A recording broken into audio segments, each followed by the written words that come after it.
When God is silent, coming from Psalms 22, verses 1 through 11. We need to remember that faith is not a vaccine.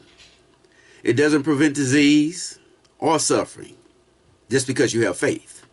Faith is trusting God to rescue us when we are suffering.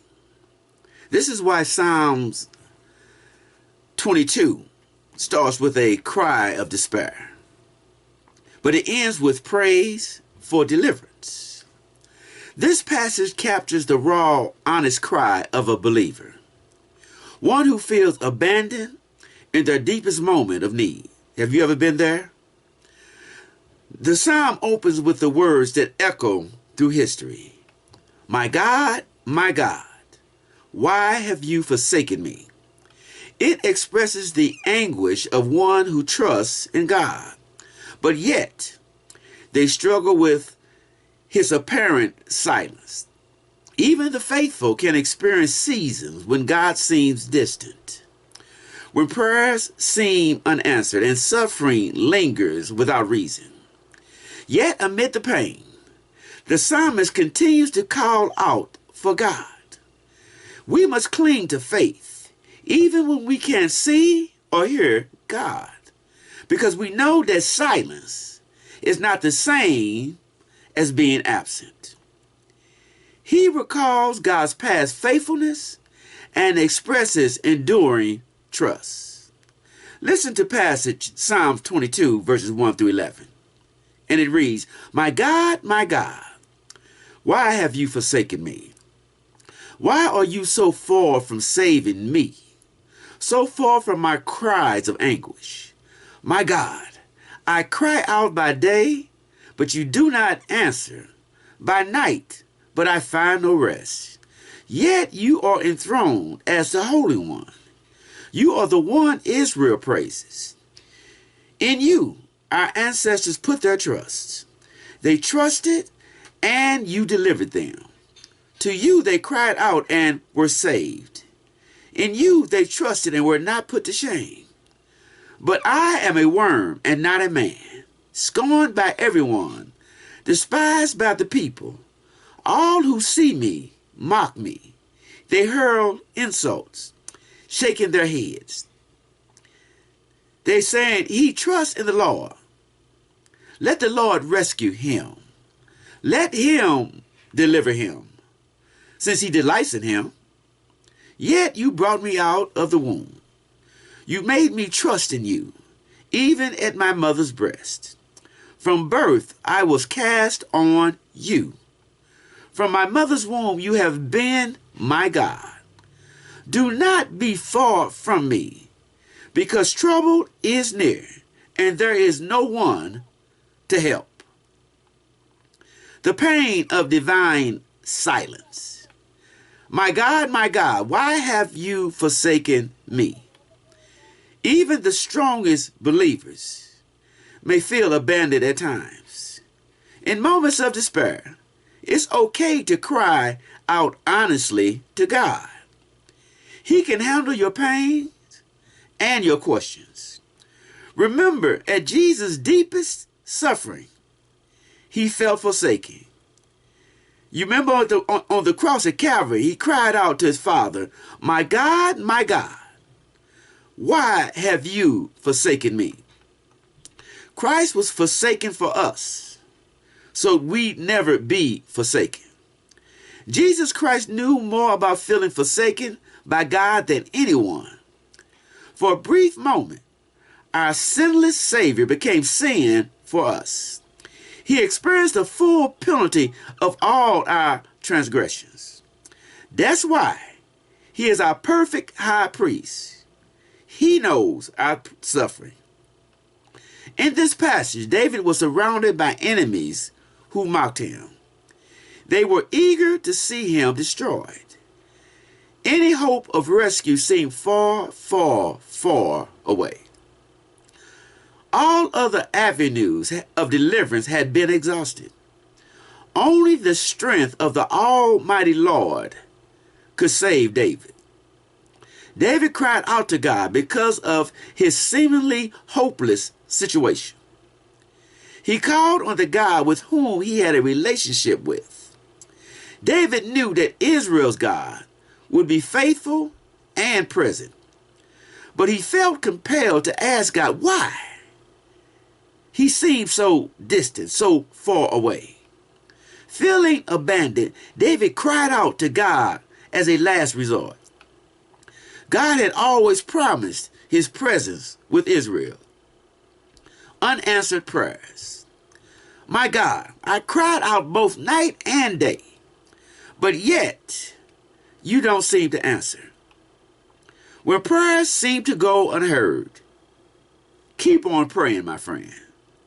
God's silence doesn't mean he's not working in your behalf. It may be a time of testing, growth, or waiting for your good. David's cries for rescue were not a one-time occurrence. God's people must cry out to him, knowing that he hears their petitions. People will experience conflict for various reasons. They include mental turmoil, spiritual anguish, etc. Next time you struggle, pray to God about your fears. We can survive with the promise that God will help us. God's holiness remains constant. Don't let your circumstances define your view of God. Trust his unchanging character, not your personal feelings. David had questioned why God seemed so distant, but yet he still proclaimed God's uniqueness. He said that God is the Holy One. He is totally perfect and free of any blemish or sin. There is no other that can save us.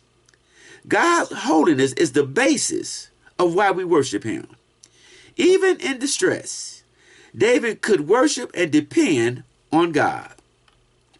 He's the holy and faithful one who stays with us during our suffering. Remember God's faithfulness to others. When your faith feels weak, recall how God has helped others. Their stories can give you hope in your silence. God's past works gave David confidence in his faithfulness. He was encouraged by God's constant presence. Perhaps David was reflecting on the exodus from Egypt. While enslaved, the Israelites were in Egypt. The people trusted God's promises. He promised their ancestors blessings, plenty of descendants, and land. His promises comforted the people during their time of suffering. He delivered them from their oppression and oppressors. Faithful through history, God has a track record of delivering his people. Trusting him is never, ever in vain, even when results are delayed. Remember, he may not come when you want him, but he's right on time. Even in these moments, we can trust God is with us. We can also trust that he will be faithful to us. David knows that God is still sovereign. He's still in authority. He still has all power. God has been faithful to past generations. David feels both comforted and disturbed by his past faithfulness. Because when they cried out in the past, God rescued them. But it feels somehow that God will not rescue him in his current situation. Crushed by rejection and shame, feeling worthless or ridiculed can distort your personal identity. Root your worth in God's love and not in how others treat you or how your suffering makes you feel. Worms reminds us of destruction, death, and decay. David calling himself a worm shows his lack of self-worth. His enemies had treated him shamefully. David became despised by others. He became the object of their scorn. He began to believe that their threats would come true against him. Only God's intervention could free David from shame and dishonor. When others treat us less than human, when they despise, heap scorn, and degrade us, we can, like David, begin to feel like worms. When rejected, remember the hope and victory God promises us. Shame for faith in God. Others may question your faith during your times of suffering, but my friend, keep trusting God. Don't let outside voices silence the truth that you already know about God. Although God seemed silent, David's enemies were surely not. They mocked, hurled insults, and were shaking their heads at David. They made a spectacle of his suffering. Trust that puts to the test. When mocked for your faith, use it to reaffirm your trust in God. Let criticism push you closer to him, not away from him. David's enemies mocked him and dared God to rescue him. He trusts in the Lord, they said. Let the Lord rescue him. Let God deliver him. God's people often face scorn and ridicule from the unrighteous. Even Jesus faced ridicule while suffering on the cross at Calvary. In our moments of testing, we can trust in God that he'll be faithful to us even amid our ridicule and mockery. God has been there from the beginning.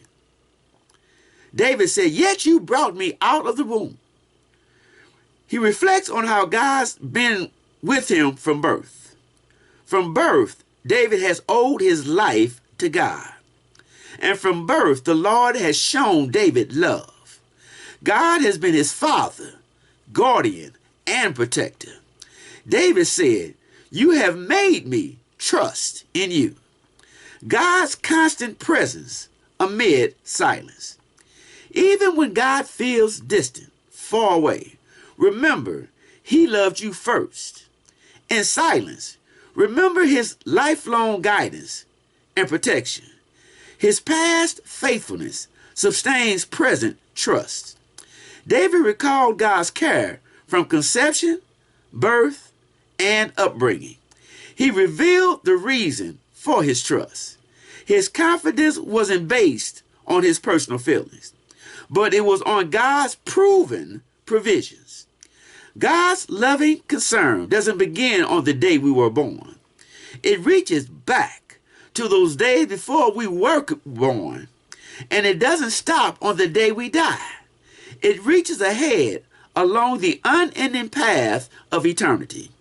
His concern for us reaches beyond our earthly existence. When faced with such love, how could anyone reject it? Crying out when you feel abandoned, when you feel alone and overwhelmed. It's okay, my friend, to cry out to God. This passage reminds us that God invites our requests. He hears our plea. When no one understands, turn to God. God cares for the needy, the afflicted, and the weak, because they are precious to him. If God deeply loves the needy, how can we ignore them? Are you showing God's love in your walk with Christ? Psalm 22 reminds us that God has not abandoned us, even during those times when he seems silent.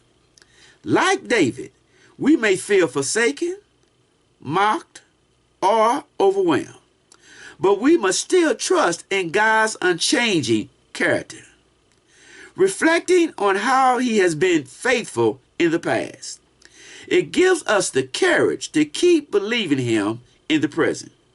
We must hold on to the truth that God is near us, even when prayers go unanswered and pain feels endless. God is working even when he's not speaking. His silence is not absence, and his delay is not denial.